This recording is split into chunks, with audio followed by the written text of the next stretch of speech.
الحمدللہ صبح بہارا رمضان ٹرانسمیشن کے اندر آپ سماعت کرتے رہتے ہیں۔ مختلف موضوعات پر علماء کرام مختلف موضوعات پر گفتگو فرماتے ہیں اور روزانہ کی بنیاد پر نئے نئے موضوعات پر آپ گفتگو سماعت کرتے ہیں۔ آج بھی ہمارے ٹرانسمیشن کا جو بیان ہوگا، عرش الہی کا سایہ کن کن خوش نصیب حضرات کو ملے گا، اس موضوع پر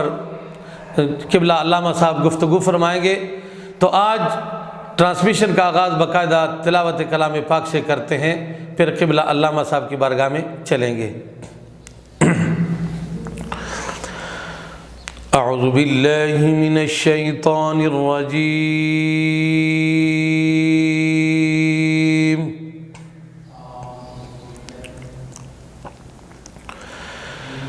بسم اللہ الرحمن الرحیم۔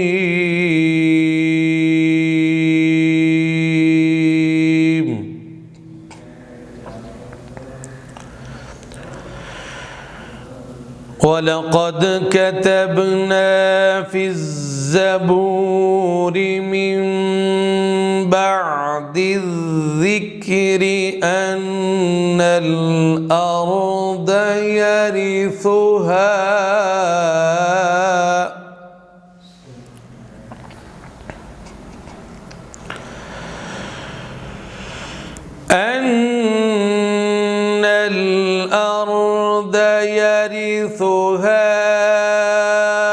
عِبَادِيَ الصَّالِحُونَ۔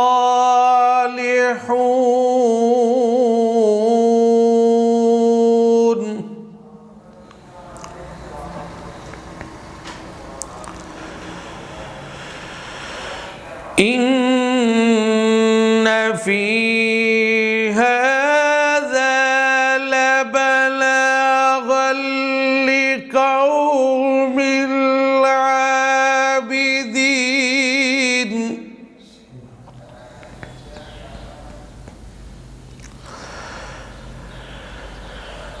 وَمَا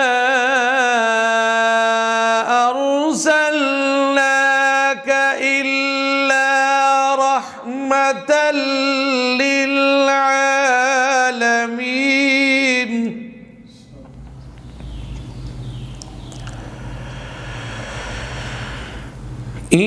إِنَّ فِي هَذَا لَبَلَاغًا لِقَوْمٍ عَابِدِينَ۔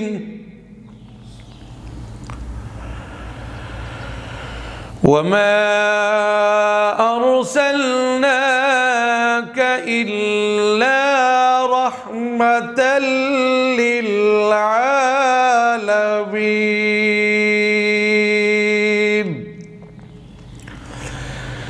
صدق اللہ العظیم۔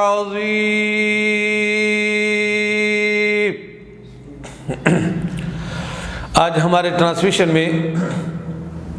نعت رسول مقبول صلی اللہ تعالی علیہ وآلہ وسلم اور بیان بھی ہمارے معزز مہمان جناب حضرت علامہ مولانا محمد عامر سہیل قادری صاحب وہ فرمائیں گے۔ میں ان کی بارگاہ میں ملتمس ہوں کہ وہ حضور سرور کونین صلی اللہ تعالی علیہ وآلہ وسلم کی بارگاہ میں ہدیہ نعت بھی پیش فرمائیں، اور پھر اس کے بعد قبلہ علامہ صاحب آپ ہی کا بیان عرش الہی کن کن خوش نصیب حضرات کو ملے گی، ان کے حوالے سے آپ گفتگو فرمائیں گے۔ تمام صبح بہارا رمضان ٹرانسمیشن کے سامعین اور حاضرین، آپ غور سے سماعت فرمائیں۔ صلی اللہ علیہ یا رسول اللہ وسلم علیکہ یا حبیب اللہ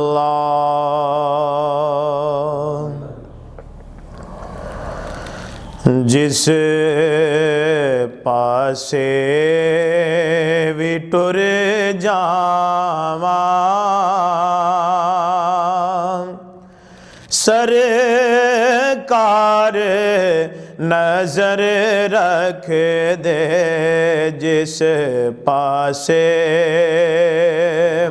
بھی ٹر جاواں سرکار نظر رکھ دے بیٹھے نے مدینے وچ دو جگ دی خبر رکھ دے بیٹھے نے مدینے وچ دو جگ دی خبر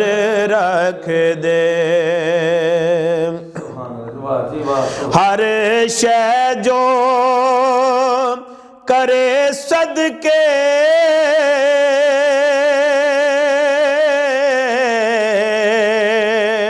سرکار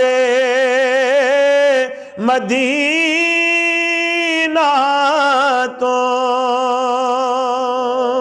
ہر شے جو کرے صدقے سرکار مدینہ تو پھر سلطان مدینہ وی او دی جولی نو بھر رکھ دے سلطان مدینہ وی او دی جولی نو بھر رکھ دے جے چاہویں کہ معاف کرے جے چاہویں کہ معاف کرے اور رب تیریاں تقصیراں جی رب تیریاں تقصیراں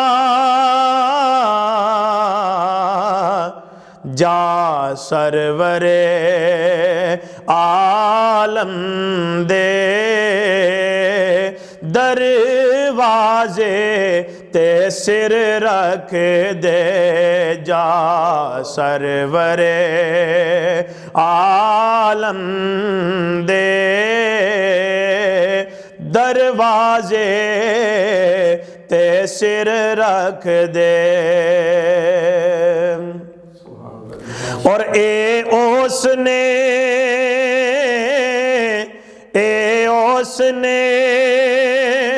دسیا کہ صدیق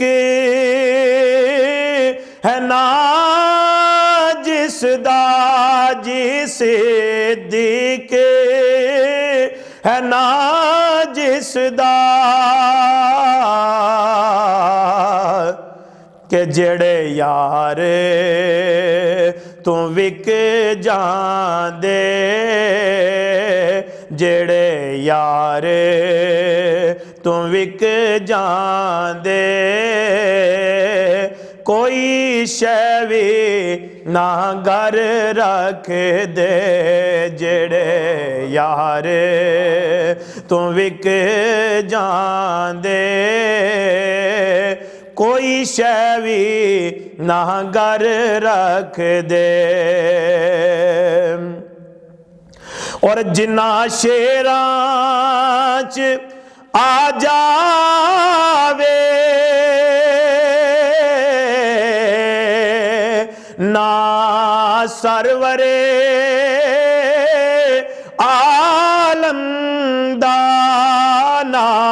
سرور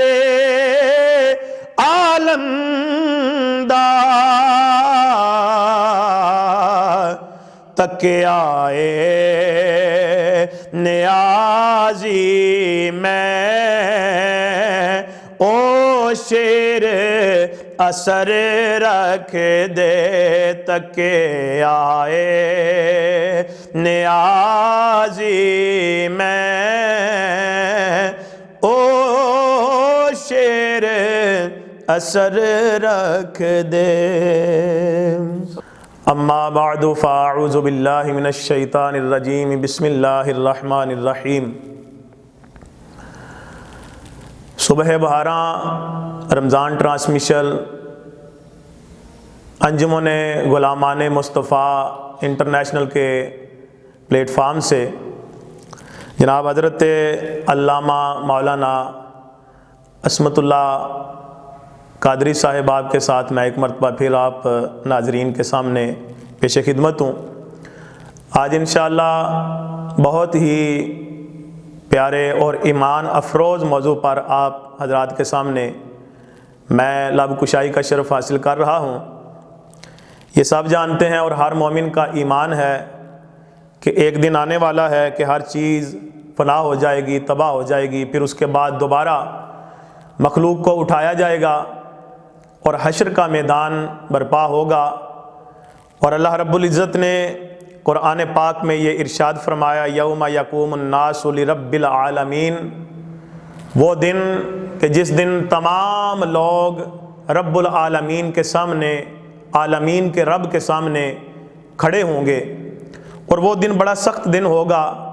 نبی پاک صلی اللہ تعالی علیہ وآلہ وسلم نے اس کی سختی کو بیان فرمایا ہے. یہ جو 50,000 سال کا ایک دن ہوگا، آقا علیہ الصلاۃ والسلام فرماتے ہیں کہ ہر بندہ،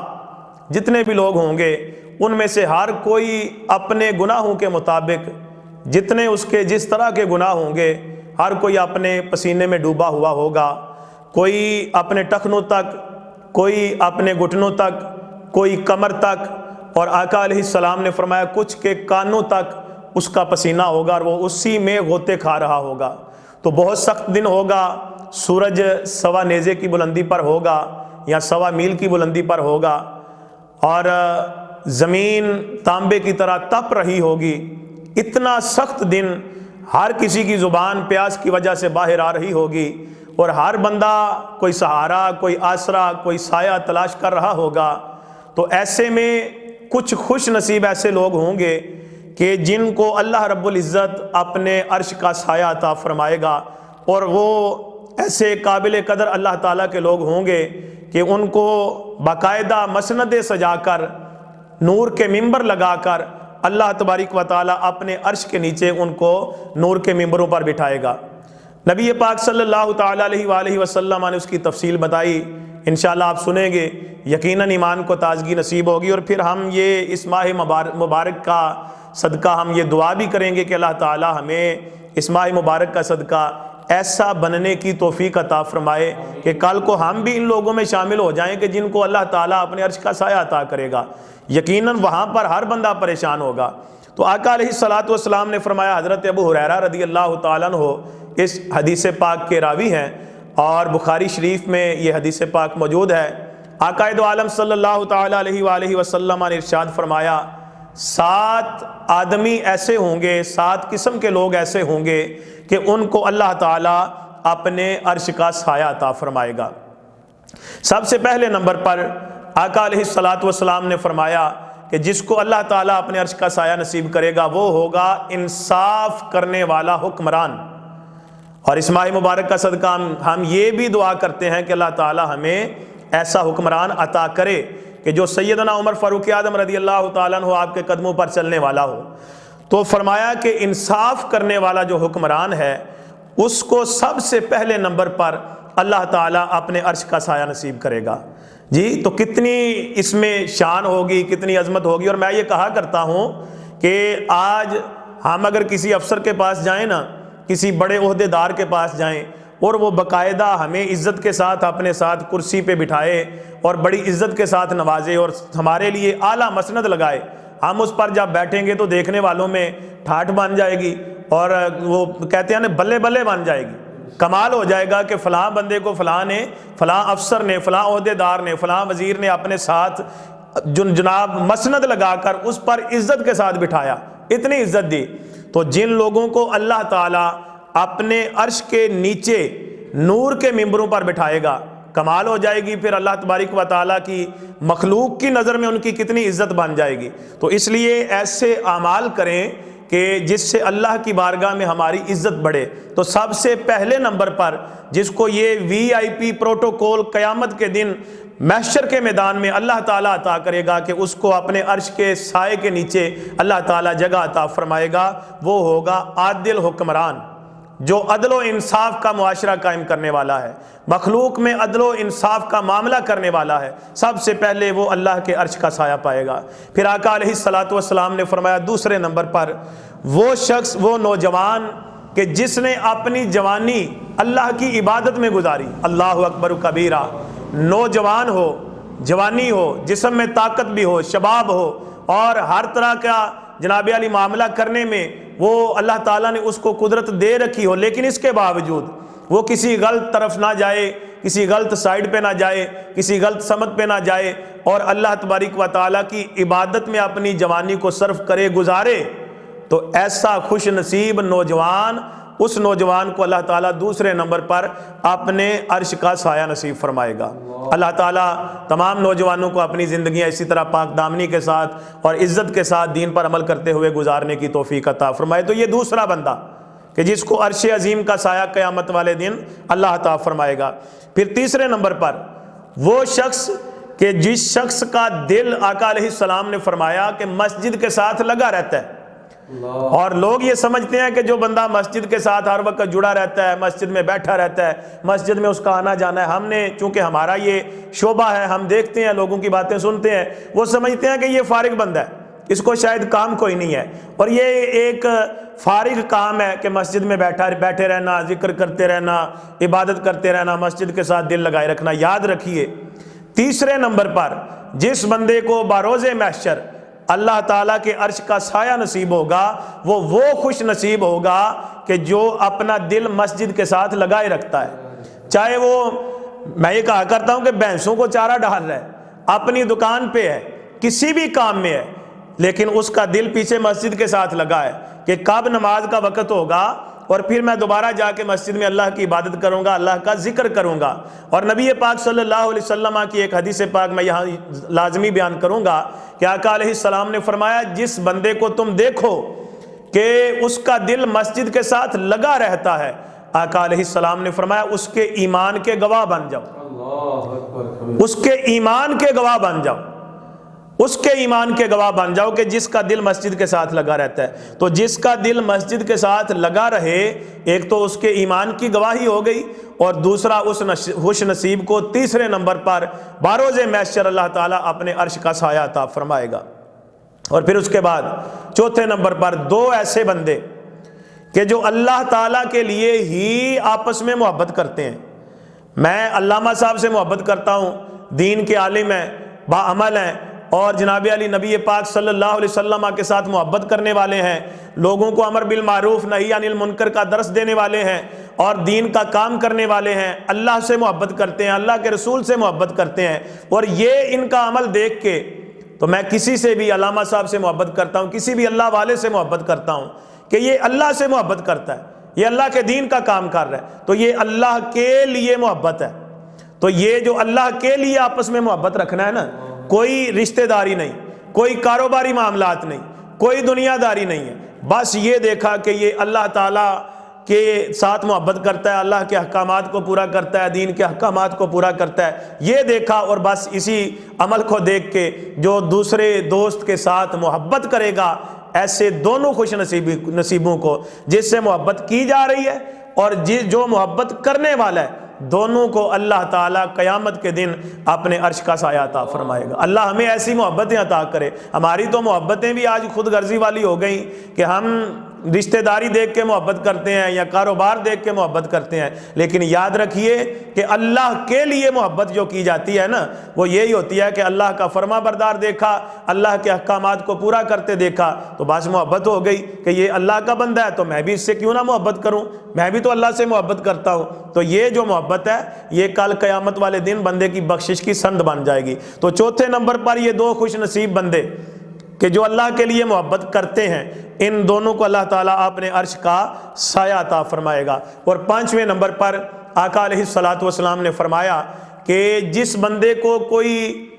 عزت دار یعنی کسی خاندانی گھرانے کی لڑکی، عورت خوبصورت بھی ہو، مال والی بھی ہو، جاہ جلال والی بھی ہو اور سب کچھ اس کے پاس ہے، وہ گناہ کے لیے اپنی طرف متوجہ کرے، بلائے،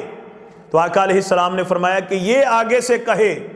انی اخاف اللہ، میں اللہ سے ڈرتا ہوں، میں تیری طرف مائل نہیں ہوں گا، میں اللہ سے ڈرتا ہوں، اگر تیری طرف گیا تو میرا رب مجھ سے ناراض ہو جائے گا، تو میں نے رب کو ناراض نہیں کرنا اپنی خواہش کے پیچھے لگ کے۔ تو فرمایا خوبصورت، مالدار اور خاندانی عورت کسی کو اپنی طرف بلائے، مائل کرے، متوجہ کرے، گناہ کی طرف اس کو راغب کرنے کی کوشش کرے، لیکن یہ صرف خوف خدا کی وجہ سے،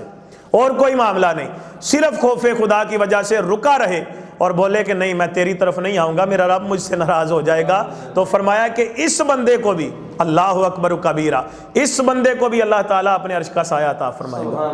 کتنی بڑی بات ہے۔ اور میں یہ کہتا ہوں کہ غالباً حضرت سیدنا یحییٰ علیہ الصلوۃ والسلام، آپ کا قول ہے مکاشفۃ القلوب میں کہ امام غزالی نقل کرتے ہیں کہ جو بندہ اپنے آپ پر حکومت کرتا ہے نا، اپنے آپ کو بچا لیتا ہے غلط سمت میں جانے، غلط جانب جانے سے اپنے آپ کو روک لیتا ہے، فرماتے ہیں کہ جو اپنے اوپر حکومت کر لیتا ہے وہ 1000 شہروں پر حکومت کرنے والے حکمران سے بھی زیادہ طاقتور ہے۔ اور دیکھیں نا، ہمارے آقا علیہ الصلوۃ والسلام نے صحابہ کرام کو ڈائریکٹ حکمران نہیں بنایا،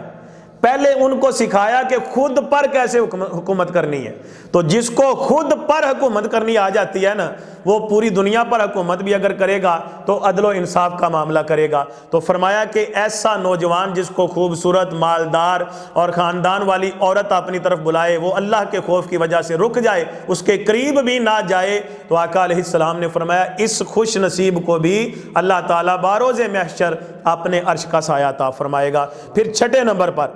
آقا علیہ الصلوۃ والسلام نے فرمایا کہ جو بندہ صدقہ کرے،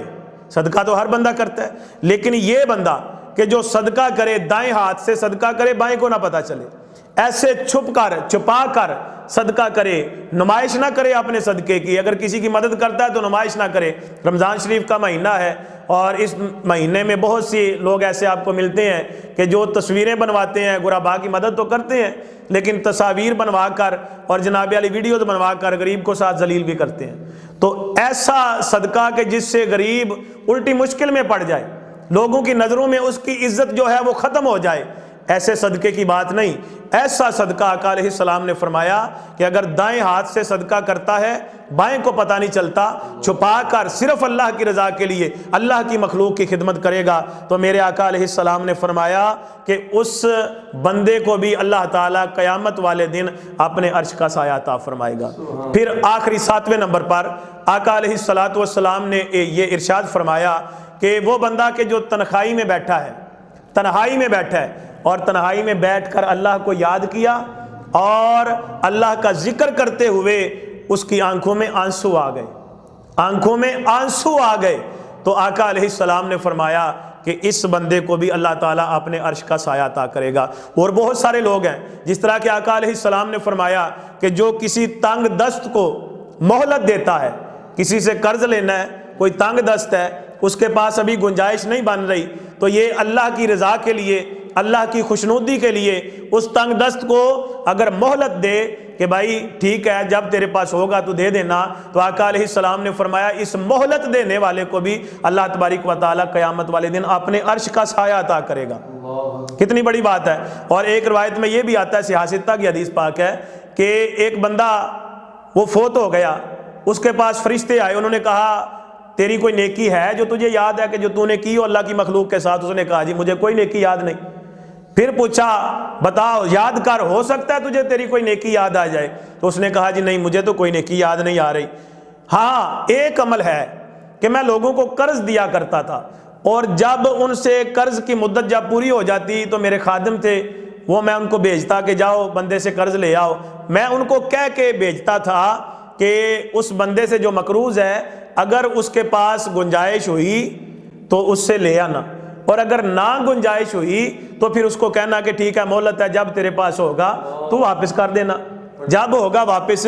کر دینا۔ اللہ اکبر کبیرہ۔ تو جب اس نے اپنا یہ ایک عمل بتایا تو آقا علیہ السلام فرماتے ہیں کہ اللہ تعالیٰ نے فرشتوں کو فرمایا کہ اے میرے فرشتوں اس کو خوشخبری دے دو کہ تو نے میری مخلوق کے ساتھ اتنا اچھا معاملہ کیا، آج میں تجھے بخش دیتا ہوں ایک نیکی کی بدولت کہ اللہ کی مخلوق کے ساتھ آسانی والا معاملہ کیا تو اللہ نے اس کی بخشش فرما دی۔ اللہ اکبر کبیرہ۔ لیکن ایک بات یہاں پر میں یہ کہنا ضروری سمجھوں گا کہ قرض اگر کوئی آپ کو دیتا ہے یا آپ کسی سے قرض لیتے ہیں تو حدیث پاک میں ہے کہ اگر تو آپ کی واقعی نیت ہے نا واپس کرنے کی تو اللہ تعالیٰ بھی آپ کی مدد فرمائے گا، اللہ بھی مدد فرمائے گا قرض کی واپسی میں۔ لیکن اگر نیت ہی خراب ہوگی تو پھر ظاہر ہے کہ مقروض قرض جس نے کسی سے لیا ہو، تو یہ تو شہداء کے بارے میں بھی آتا ہے نا کہ شہید کے خون کا جب قطرہ پہلا زمین پہ گرتا ہے تو گرنے سے پہلے اللہ تعالیٰ اس کی بخشش فرما دیتا ہے سوائے قرض کے۔ تو اس لیے اپنی نیت اچھی رکھنی چاہیے۔ تو قرض اگر کسی کو دیا ہے تو اس کے لیے اگر اس کے پاس گنجائش نہیں بن سکی تو اس کو مہلت دینے سے قیامت کے دن اللہ کے عرش کا سایہ مل جائے گا۔ اور جو سچا تاجر ہے، امانت دار ہے، کوئی ڈنڈی نہیں مارتا، کوئی خرابی نہیں کرتا ناپ تول میں، لین دین کے معاملے میں کوئی خرابی نہیں کرتا، سچا ہے، ایماندار ہے، ایسے تاجر کو بھی اللہ تعالیٰ قیامت کے دن اپنے عرش کا سایہ عطا کرے گا۔ میں نے چند ایک آپ کے سامنے بیان کیے، بہت سارے لوگ ایسے ہیں کہ جن کو اللہ تعالیٰ کے عرش کا سایہ قیامت والے دن نصیب ہوگا۔ تو دعا کریں کہ اللہ تعالیٰ ہمیں ایسا بننے کی توفیق عطا کرے کہ کل کو اللہ تعالیٰ ہمیں یہ منصب عطا کر دے کہ ہم اللہ تعالیٰ کے عرش کا سایہ پا جائیں۔ اور امر بالمعروف، دیکھیں نا ہمارا یہ جو چینل ہے جس کے ذریعے سے ہم آپ کے ساتھ مخاطب ہوتے ہیں، ہمارا صرف ایک ہی مقصد ہے، امر بالمعروف نہی عن المنکر، کہ اللہ کے دین کا پیغام عام ہو جائے۔ اور امر بالمعروف نہی عن المنکر یہ کرنے والا جو ہے اس کو بھی اللہ تعالیٰ اپنے عرش کا سایہ عطا کرے گا۔ میں ایک حدیث پاک سناؤں گا کہ نبی پاک صلی اللہ علیہ وسلم نے فرمایا قیامت کے دن کچھ لوگ ایسے ہوں گے کہ جن کو اللہ تعالیٰ اپنے عرش کے پاس نور کے ممبر لگا کر تو ان ممبروں پر اللہ تعالیٰ ان کو بٹھائے گا۔ تو جب وہ بیٹھیں گے آقا علیہ السلام فرماتے ہیں، آپ سے جب پوچھا گیا کہ یا رسول اللہ کیا وہ نبی ہوں گے؟ تو آقا علیہ السلام نے فرمایا نہیں نبی نہیں ہوں گے۔ فرشتے ہوں گے؟ فرمایا نہیں فرشتے بھی نہیں ہوں گے۔ یا رسول اللہ پھر وہ کون لوگ ہوں گے کہ جن کو اللہ کے عرش کے ساتھ نور کے ممبر لگا کر ان پر بٹھایا جائے گا؟ تو آقا علیہ السلام نے فرمایا کہ وہ لوگ ہوں گے کہ جو اللہ کو بندوں کا محبوب بنا دیتے ہیں اور بندوں کو اللہ کا محبوب بنا دیتے ہیں، اللہ کو بندوں کا اور بندوں کو اللہ کا محبوب۔ تو یا رسول اللہ یہ کیسے؟ بندوں کو اللہ کا، اللہ کو بندوں کا محبوب کیسے بنا دیتے ہیں؟ تو آقا علیہ السلام نے فرمایا وہ امر بالمعروف کرتے ہیں، نہی عن المنکر کرتے ہیں، نیکی کا کہتے ہیں، برائی سے روکتے ہیں، اور پھر لوگ ان سے سن کر اس پر عمل کرتے ہیں۔ تو آقا علیہ السلام نے فرمایا ان کے اس عمل کی برکت سے ان کو یہ VIP پروٹوکول دیا جائے گا کہ ان کو اللہ تعالیٰ کے عرش کے ساتھ نور کے ممبر لگا کر ان ممبروں پر ان کو وہ جلوہ فرما ہوں گے۔ اور کیا شان ہوگی، کیا عظمت ہوگی، کیا ان لوگوں کا پھر لوگوں کی مخلوق کی نظر میں ان کی عزت بن جائے گی کہ جن کو اللہ کے عرش کے نیچے یا اللہ کے عرش کے ساتھ نور کے ممبروں پر جگہ نصیب ہو جائے گی۔ اللہ تعالیٰ جو میں نے بیان کیا عمل کی توفیق عطا فرمائے۔ ماشاءاللہ جی، آپ نے بڑے محبت بھرے انداز میں قبلہ علامہ صاحب کی گفتگو کو سماعت کیا۔ انجمن غلامان مصطفیٰ انٹرنیشنل کے تحت بھی یہی کچھ ہوتا ہے، ہمارا یہی مقصد ہے کہ اللہ تبارک و تعالیٰ کے محبوب کا جو دین ہے وہ گھر گھر تک پہنچ جائے، ہر گھر تک پہنچ جائے۔ امر بالمعروف نہی عن المنکر اسی کے اندر شامل ہے۔ الحمدللہ ہماری یہ کوشش ہے، اپنی کوشش کے مطابق، اپنی وسعت کے مطابق ہم اپنے بیان اسی لیے آپ کے سامنے رکھواتے ہیں کہ جب کبھی آپ کو موقع ملے حضور کملی والے آقا کے دین کے اندر جس موضوع پر آپ چاہیں اسی موضوع کو آپ سماعت کریں۔ انجمن علماء مصطفیٰ انٹرنیشنل کے چیئرمین جناب محب العلم والعلماء خادم دین متین جناب چودھری افضال اقبال صاحب کی بھی یہی کوشش ہے، کوئی کچھ اور مقصد نہیں ہے۔ یہ جتنا کچھ بھی وہ کرتے ہیں، کوشش کرتے ہیں، ایک ہی مقصد ہے، اس کے علاوہ کوئی ہمارا مقصد نہیں ہے۔ تو ہمارے جتنے بھی ساتھی علماء کرام تشریف لاتے ہیں الحمدللہ بفضل تعالی، آپ ان کی محبت کو بھی دیکھتے ہیں، ان کی محبت سے آپ اندازہ لگائیں کہ حضور کملی والے آقا کا دین جو ہے وہ گھر گھر تک پہنچ جائے۔ اللہ تبارک و تعالیٰ اسی طریقے سے ہمیں علماء سے اپنی نسبت قائم رکھنی چاہیے، اسی لیے کہ علماء ہی اپنی نسبت کے ذریعے سے ہمیں حضور تک پہنچا دیتے ہیں، حضور کی محبت تک پہنچا دیتے ہیں۔ تو اعلیٰ حضرت کا ایک شعر سنا کر انشاءاللہ پھر اجازت چاہوں گا۔ اعلیٰ حضرت عظیم البرکت پروانہ شمع رسالت مجدد دین و ملت الشاہ احمد رضا خان فاضل بریلوی رحمۃ اللہ علیہ فرماتے ہیں، تیری نسبت نے سنوارا ہے میرا انداز حیات، تیری نسبت نے سنوارا ہے میرا انداز حیات، میں اگر تیرا نہ ہوتا تو سگے دنیا ہوتا۔ اللہ تبارک و تعالی ہم سب کو عمل کرنے کی توفیق عطا فرمائے۔